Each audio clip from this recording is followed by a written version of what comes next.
lot of people struggle with writing a journal, but it's one of those 1% skills in life that a small amount of effort every day will compound into rewards in the future.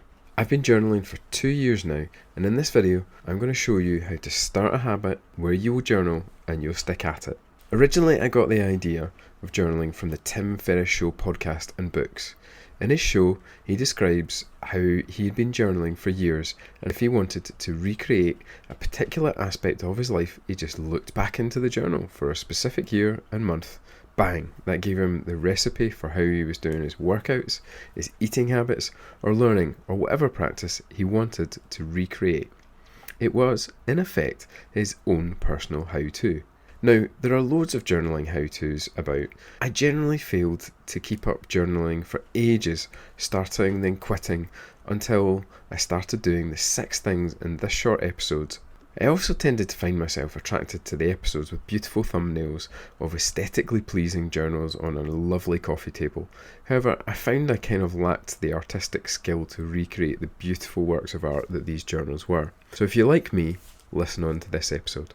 Now, I have 2 kids, a dog, a wife with a full-time job, and a full-time job as a hospital doctor. Any habits that I do need to work within my already very busy life. So number 1, be clear why you are journaling. Many people start a journal because they get the notion that they'll look like some ultra cool hipster on Instagram with their minimalist office, beautiful coffee cup, freshly varnished teak table where they've placed their Mont Blanc fountain pen and hemp-bound journal. You know the people, yeah? Here's a hint. This person's journal is probably empty and they're a professional photographer. So I tried everything from gratitude journaling to bullet journaling, and I found that bullet journaling just kind of turned into a glorified task list, which I already have Evernote and Google Calendar for. With gratitude journaling, I tended to write whatever I felt that I should write were someone else to read it. Like, I'm grateful that I'm healthy, I'm grateful that I have a roof over my head, or that my dog is okay. You get the idea. Well, I am actually really grateful for these things. I found it difficult to start off with this as a practice, as I felt it was quite artificial or a bit forced, and it's kind of difficult to lie to yourself that you're being grateful about things when you kind of don't feel you are.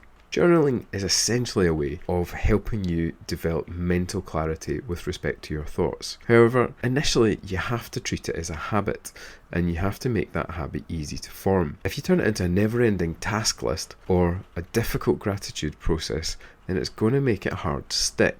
Number 2, make it applicable to your life. One of the most famous journals is a personal reflective journal of Marcus Aurelius, which is available as the book Meditations. It is well worth a read. Marcus Aurelius was the emperor of Rome, and his journal has survived intact for almost 2,000 years. It forms one of the remaining texts that gives us insights into the philosophy Stoicism. In Meditations, Marcus Aurelius writes in his journal as a method of consolidating what he had learned from his mentors in his trials and tribulations to cope with being the emperor of the largest empire in the world. What he did was he took these lessons and he applied how he was going to use these things in his life.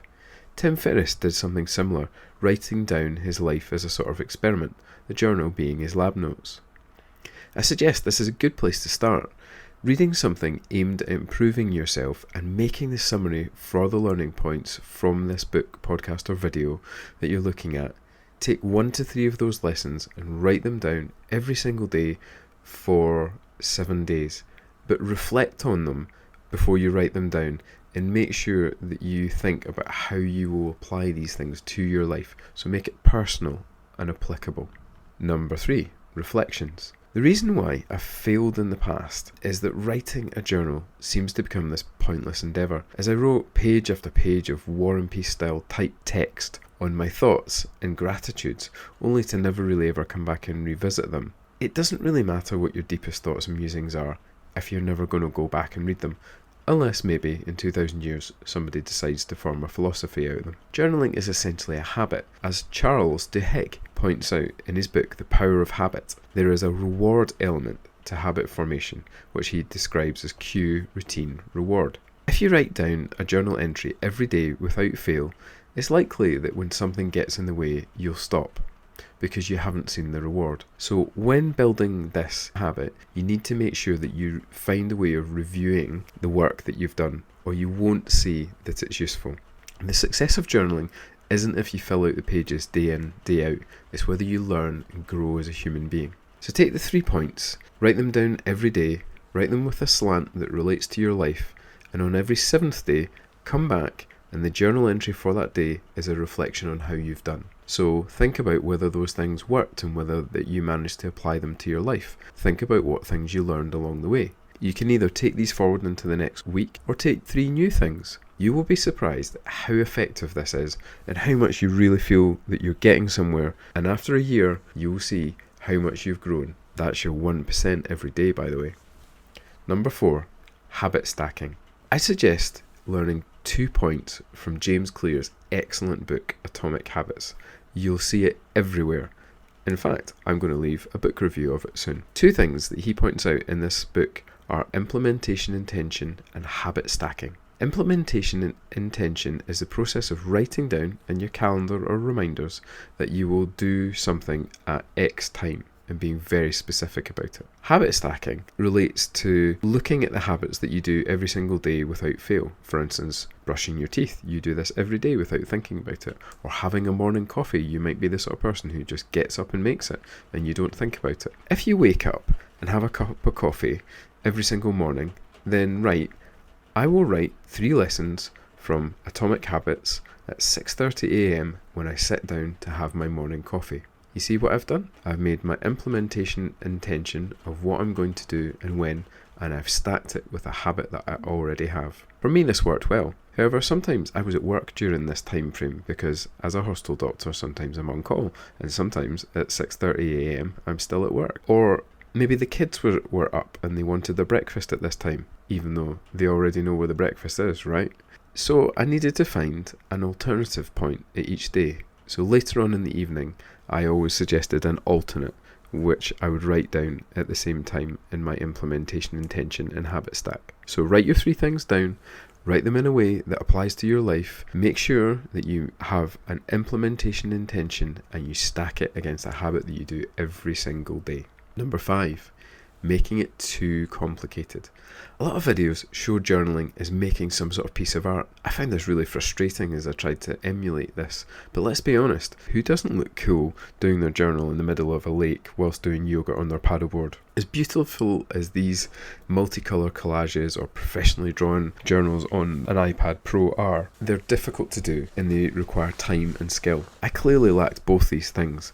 So for me, it wasn't really about making nice pictures on Instagram to have my friends go, oh wow, you look awesome doing your journal. If that's what you want to do, buy a good camera, learn photography, buy a beautiful covered journal from an independent shop and a lovely pen, and take loads of pictures.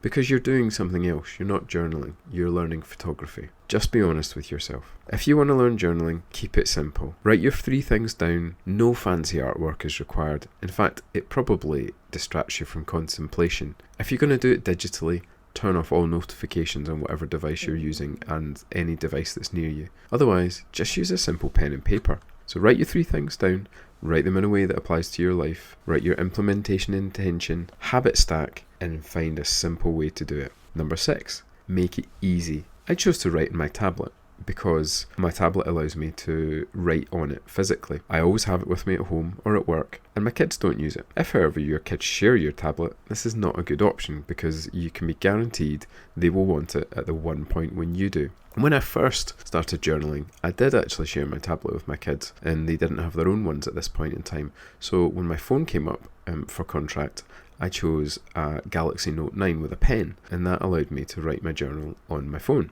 which was always with me. If you're going to use a pen and paper, it's not really how attractive it looks or how nice your pen is. It fundamentally comes down to, is it useful? Can you carry it with you? And are you going to use it? I would suggest just buying a cheap notepad and a cheap pen, or any pen that you just happen to have lying around, or a pencil or a crayon. It doesn't really matter. Just do it. Choose something easy for you. Another thing that James Clear points out in his book is design your environment. So make the habit easy to do. Habits that are difficult to do, you don't keep up with. So for instance, if you wanted to start a running habit, You would always leave your gym stuff by your bed so you could change into it as soon as you got up in the morning. You'd leave your trainers by the door so they were easy to get and put on. You're basically making the habit easy to do every single time you want to do it. The same thing applies to this. You're trying to make it into a habit.